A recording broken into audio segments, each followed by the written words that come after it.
10th वाले लोग ध्यान दीजिएगा भाई। आप लोग श्री चैन राम बाबा ऑनलाइन क्लासेज में आप लोगों का स्वागत है। इसमें ये चैप्टर मैं कंप्लीट कर चुका था। पहला चैप्टर आप लोगों का फिजिक्स का पहला चैप्टर है। फिजिक्स का पहला चैप्टर है आपका लाइट रिफ्लेक्शन एंड रिफ्रैक्शन, यानी प्रकाश का परावर्तन तथा अपवर्तन। ये हम लोगों को अब एक्सरसाइज करना है। एक्सरसाइज का बुक निकाल लीजिए आप लोग। देखिए पहला एक्सरसाइज हम कर रहे हैं। क्वेश्चन नंबर फर्स्ट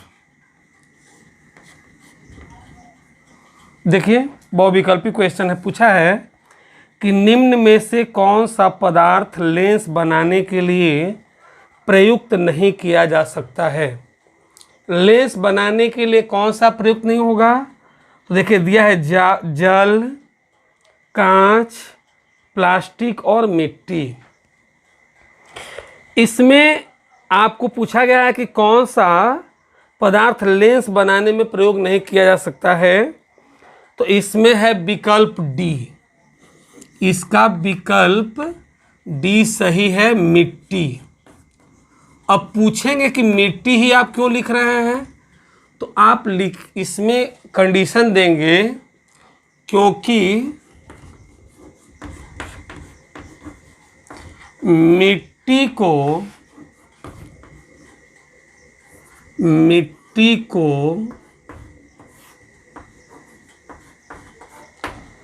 पारदर्शी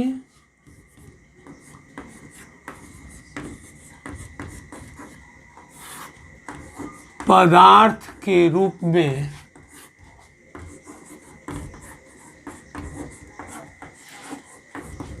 प्रयोग नहीं किया जा सकता। प्रयोग नहीं किया जा सकता।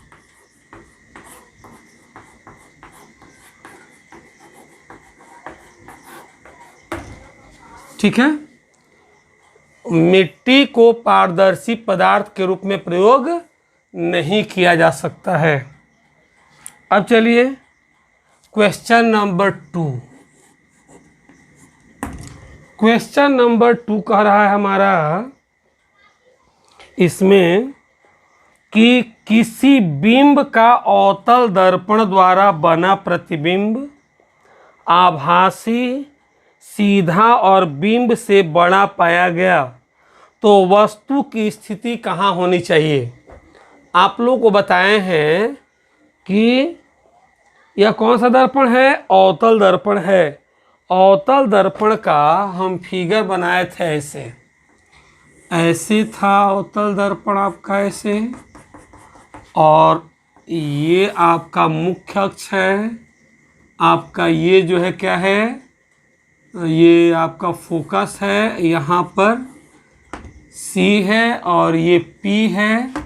यदि ऑब्जेक्ट को इसके बीच रखा जाए, मान लीजिए कि यहाँ पर रखा जाए, तो पहली किरण मुख्य अक्ष समांतर जाएगी, फोकस से होकर गुजरेगी। दूसरी किरण कहाँ जाएगी, वक्रता केंद्र से जाएगी, और इधर एक दूसरे को नहीं काटेंगे तो डाट डाट करके पीछे की ओर मिलाएंगे। तो देख रहे हैं ना, इस स्थिति में इस वस्तु का प्रतिबिंब जो बनेगा वह आभासी बन रहा है, बड़ा बन रहा है। कब, जब वस्तु फोकस और ध्रुव के बीच स्थित है तब। तो यहाँ पर डी विकल्प सही होगा। विकल्प कौन सा सही होगा, डी। दर्पण के ध्रुव तथा फोकस के बीच, दर्पण के ध्रुव तथा फोकस के बीच, दर्पण के ध्रुव तथा फोकस के बीच। अब क्वेश्चन नंबर 3। क्वेश्चन नंबर 3 कह रहा है कि किसी बिंब का वास्तविक तथा समान आकार का प्रतिबिंब प्राप्त करने के लिए बिंब को उत्तल लेंस के सामने कहाँ रखें? हमेशा याद रखिए कि जब वस्तु को फोकस की दुगनी दूरी पर रखते हैं, जब वस्तु को फोकस के दुगनी दूरी पर रखते हैं तो वस्तु का प्रतिबिंब वास्तविक और समान आकार का बनता है। कहाँ पर रहेगा? फोकस दूरी की दुगनी दूरी पर, फोकस दूरी की दुगनी दूरी पर। ठीक है,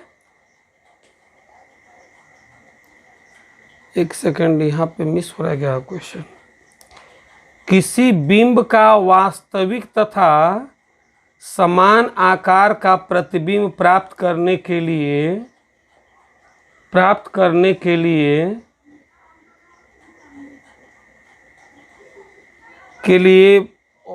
उत्तल लेंस के सामने कहाँ रखें? देखो तो बनवाए हैं फिगर ना, इसका फिगर तो बनवाए हैं हम भाई। इसका ट्वाइस फोकल वो होगा ना, दुगनी फोकस दूरी ही होनी चाहिए। एक सेकंड मिला ही तो आंसर देखो तो इसका, हमारे समझ से तो तीसरा का बी ही सही होना चाहिए। तीसरा का बी क्वेश्चन है। कौन एक्सरसाइज है ये? एक्सरसाइज कौन सा है? चैप्टर 10 है। तो चैप्टर 10 का क्वेश्चन नंबर है तीसरा का बी। सही तो है, सही है। कहाँ पर होना चाहिए इसका? फोकस दूरी की दुगनी फोकस दूरी पर, फोकस दूरी की दुगनी दूरी पर। इसका बी ही सही होगा। फिगर बनवाए हैं आप लोगों को, याद पड़ रहा है? अरे भाई फिगर बनवाए थे ना कि जब वस्तु दिखा भी दे रहे हैं आप लोगों को। जैसे आपको ऐसे लेंस है, मान लीजिए कि ऐसे, कहाँ गया क्वेश्चन? उत्तल लेंस है, ऐसे जो है फिगर बनवाए थे ऐसे। यहाँ पर F है, यहाँ पर 2F है, ये F2 है, 2F2 है। जब वस्तु को यहाँ पर रखेंगे तो पहली किरण मुख समांतर जाएगी, फोकस से गुजरेगी। दूसरी किरण तो यहीं पर प्रतिबिंब बनेगा 2F पर। तो जितना आकार का वस्तु होगा उतना ही आकार का प्रतिबिंब बनेगा। कब? जब उसकी दुगनी दूरी पर रहेगा तब। तो ये लिख देंगे फोकस दूरी की दुगनी दूरी पर, फोकस दूरी की दुगुनी दूरी पर, फोकस दूरी की दुगनी दूरी पर। क्लियर इतना? चलिए फिगर बना लेंगे तो आसानी से समझ में आएगा, बात समझिएगा। अब क्वेश्चन कह रहा है चौथा नंबर में,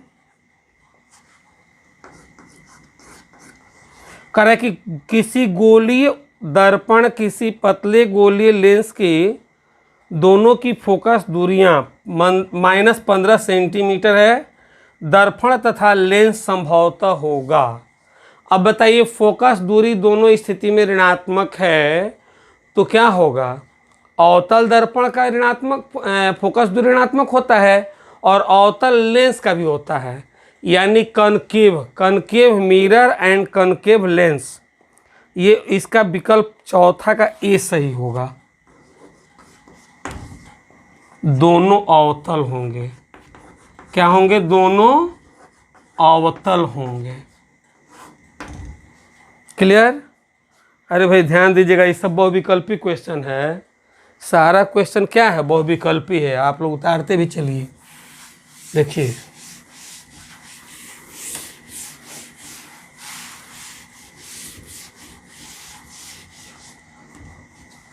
फिगर बनाएंगे तो स्पष्ट हो जाएगा क्वेश्चन का आंसर। यहाँ पर संदेह हो रहा था, देखिए फिगर बना दिए, सही हो गया। अब चलिए, ये तो थोड़ा सा पॉइंट आप लोगों को याद भी करना है।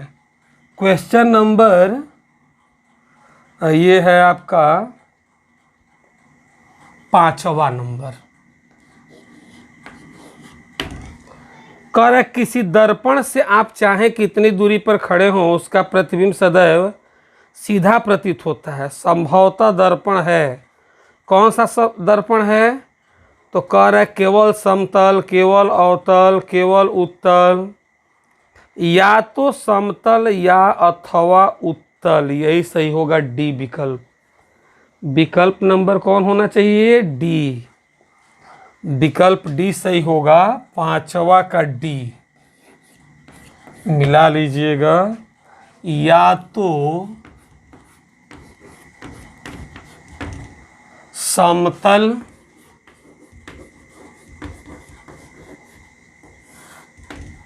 या तो समतल अथवा उत्तल, अथवा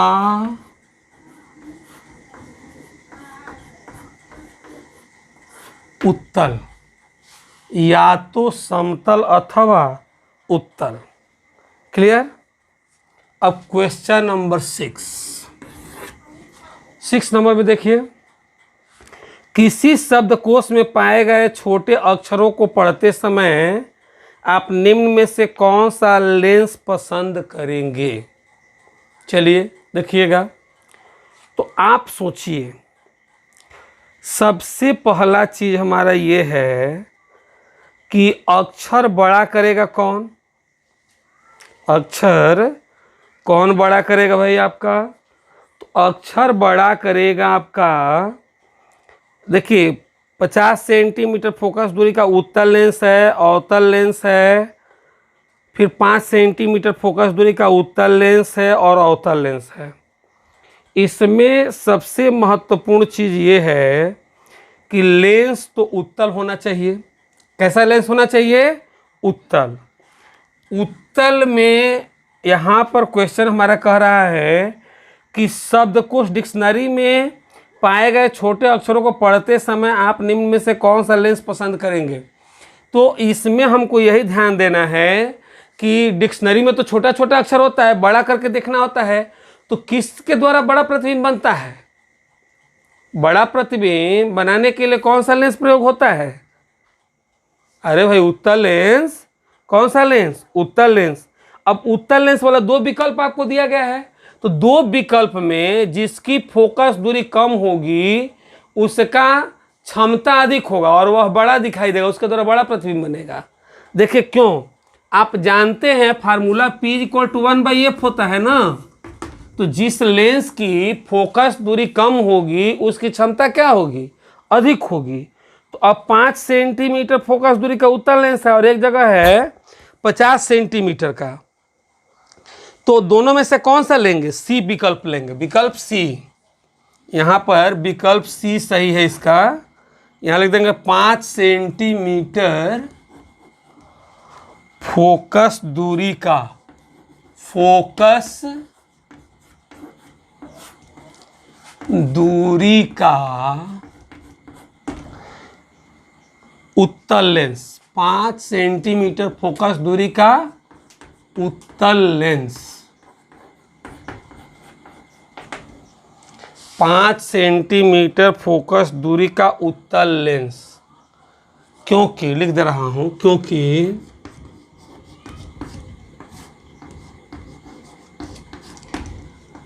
कम फोकस दूरी, कम फोकस दूरी के लेंस की क्षमता अधिक होती है।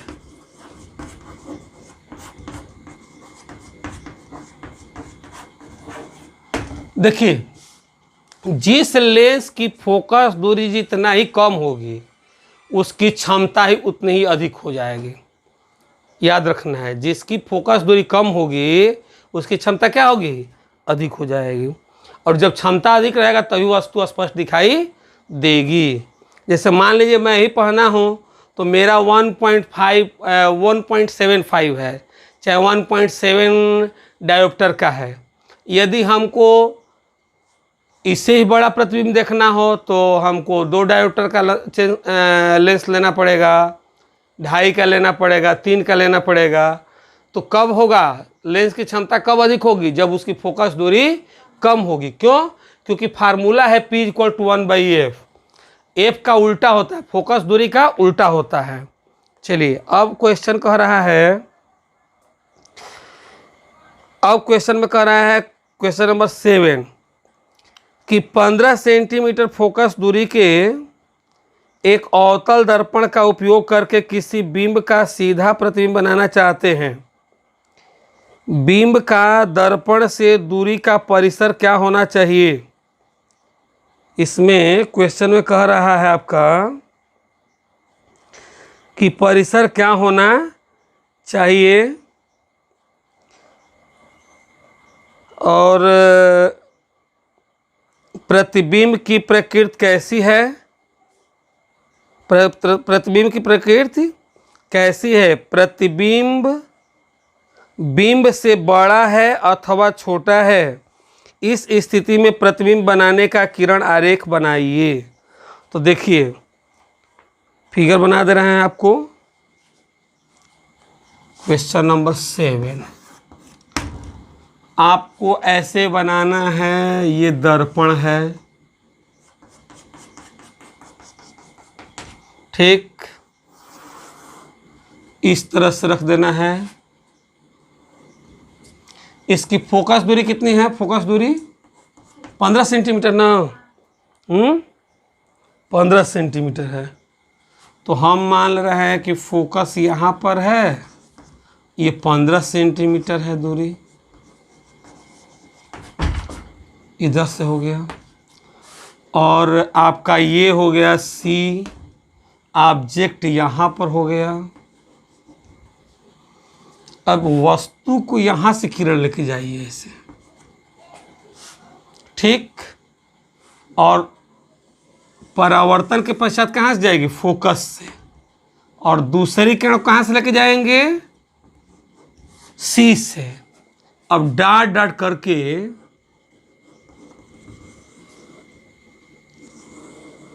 देखिए मेन है इसमें फिगर खींचना।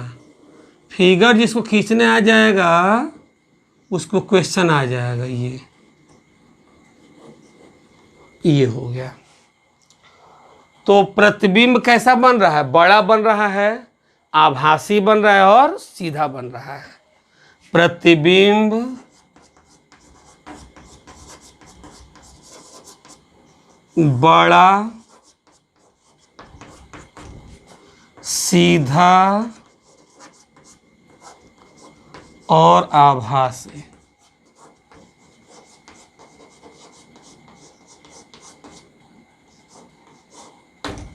बनेगा, ठीक। अब चलिए, अब इसके बाद है करेक्ट क्वेश्चन नंबर 8। निम्न में से निम्न स्थितियों में प्रयुक्त दर्पण का प्रकार बताइए। चलिए पहला है हेडलाइट। हेडलाइट के लिए कौन सा होता है यूज, बोलिए। हेडलाइट के लिए कनकेव मिरर। हेडलाइट के लिए क्या होता है, कनकेव मिरर। यानी कि नोट कर लीजिए आप लोग कॉपी पर। चलिए नोट करते चलिए। किसी अग्रदीप का यानी कि हेडलाइट के लिए अवतल दर्पण का प्रयोग करते हैं। दूसरा है किसी वाहन का पार्श्व या पश्च दृश्य दर्पण, यानी कि कोई भी चालक, जो वाहन चालक होते हैं, अपने बगल में कौन सा दर्पण प्रयोग करते हैं, कौन सा दर्पण प्रयोग करते हैं, तो उत्तल दर्पण। कौन सा दर्पण रहेगा, उत्तल दर्पण। और सौर भट्ठी में कौन सा दर्पण प्रयोग होगा, तो अवतल दर्पण। नोट कर लेंगे। यहाँ पर लिख भी दे रहा हूँ। क्वेश्चन नंबर 8 का पहला का हो जाएगा आपका, ए पार्ट हो जाएगा अवतल दर्पण। अवतल दर्पण। बी में हो जाएगा उत्तल दर्पण। और सी में हो जाएगा अवतल दर्पण। ठीक, क्वेश्चन नंबर 8 तक कंप्लीट हो गया आपका। अब है क्वेश्चन नंबर 9। क्वेश्चन नंबर 9 कह रहा है कि किसी उत्तल लेंस का आधा भाग काले कागज से ढक दिया जाए तो क्या लेंस किसी बिंब का पूरा प्रतिबिंब बना पाएगा? अपने उत्तर का प्रयोग द्वारा जांच कीजिए और प्रेक्षणों की व्याख्या कीजिए। देखिए, जैसे क्वेश्चन नंबर 9, एक लेंस हम मान लीजिए ये इससे,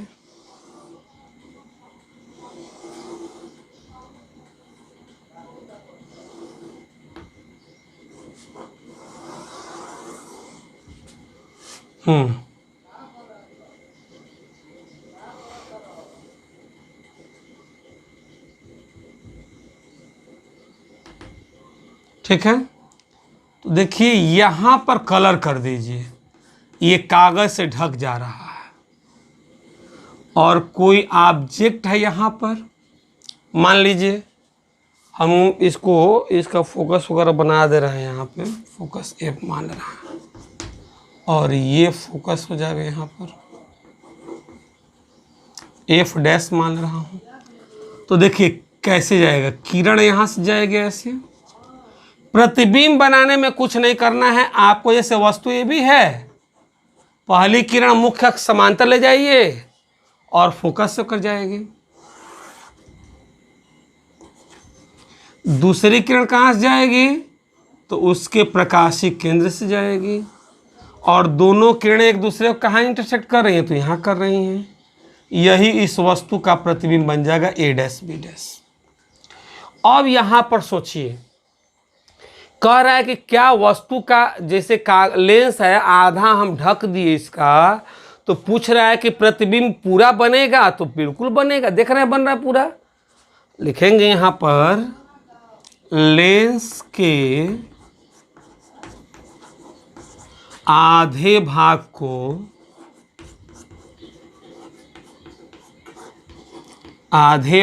को काले कागज से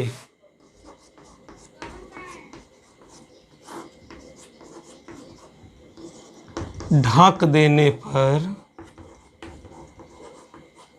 भी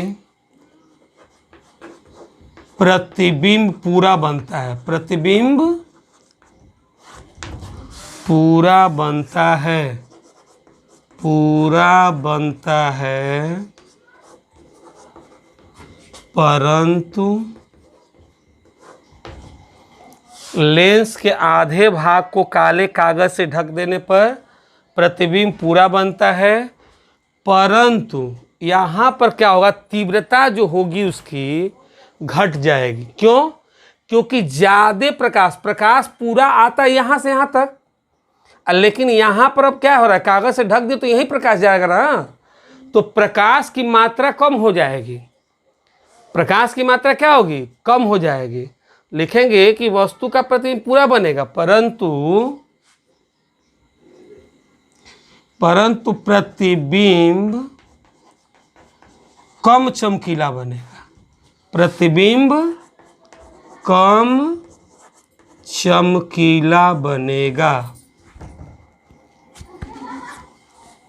कम चमकीला बनेगा। ठीक, ये है। अब चलिए, अब इसके बाद जो है क्वेश्चन है हमारा क्वेश्चन नंबर 10। फिर क्वेश्चन नंबर 10 है,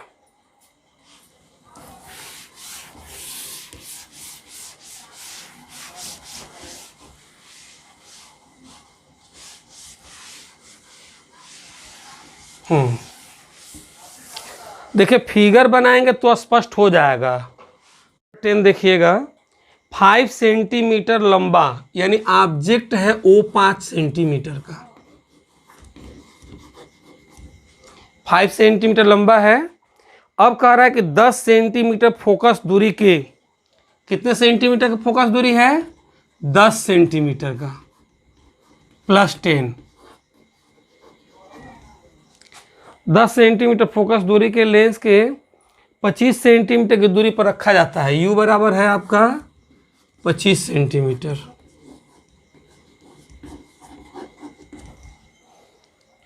अब कह रहा है कि किरण आरेख भी खींचना है, तो पहले तो आप लेंस का फार्मूला लगा दीजिए, 1/v minus 1/u equal to 1/f। 1/v, v के यहाँ पर कितना है निकालना है, माइनस 1/u के यहाँ पर 1/v, 1/u, u के यहाँ पर कितना -25, 1/10, 1/v माइनस माइनस प्लस,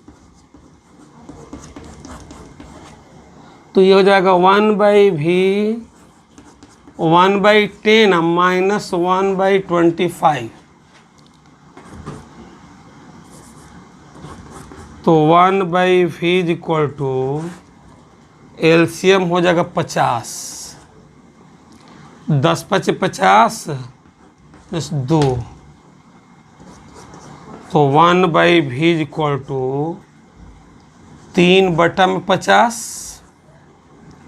तो v इक्वल टू कितना हो जाएगा 50/3, यानी 16.6 सेंटीमीटर। मिला लीजिए आंसर है। हाँ तो 6 होगा ना, तो सही है, 16.7 मान सकते हैं 6 को, सही है। इसका फिगर पहले देख लीजिए। अब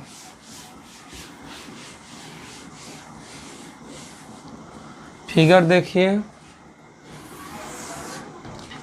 पहले तो आप लेंस बनाइए,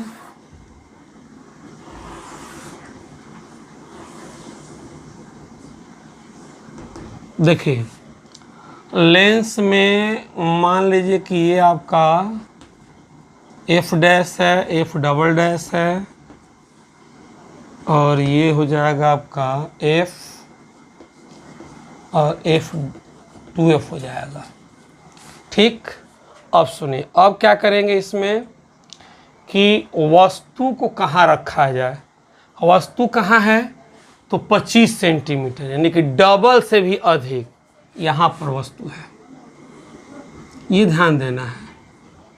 प्रतिबिंब बन कहाँ रहा है, तो 10 ये होगा, क्योंकि यहाँ पर ये 10 होगा,